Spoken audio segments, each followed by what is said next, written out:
Sa mga nagpaplano dyan na magbakasyon, ngunya na Semana Santa o kaya naman mauot na magpahingalo, maging alerto po kita sa pagplano kan sa tuyang bakasyon.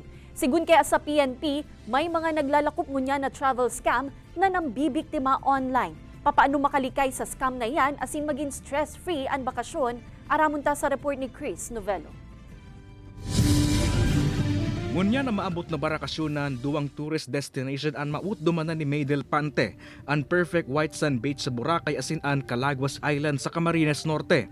May nahiling na subot siya sa social media na nag-opresir ng travel package para sa nasabing mga lugar.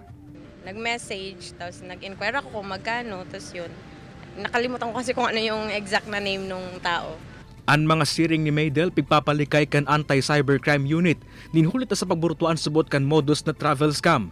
Common subot na sa social media ang tambayan kan mga nasa likod kaini kung sain barato asin akit-akit na travel package ang clickbait sa mga mabakasyon. Makusog subot ang buot kan mga scammer na ini. Hulit asin da nagpapamalo-malo o nagagamit nin pangaran kan lehitimong travel and tour agency. Ito yung mga nabibiktima niya, yung mga naghahanap kasi malapit na weekend. Dito yun naiinganyo yung mga mura, na mga murang package tour. Doon sila sumisingit. Although legit yung binabanggit nilang travel agency, pero ito yung mga sumisingit lang ng mga scammer.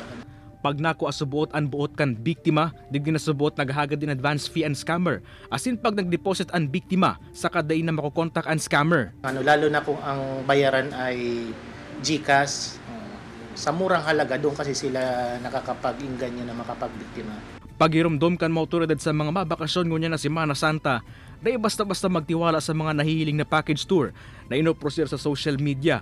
Magduda na subuot kung naghagad din advance fee ang nag-oprosir kaini sa social media.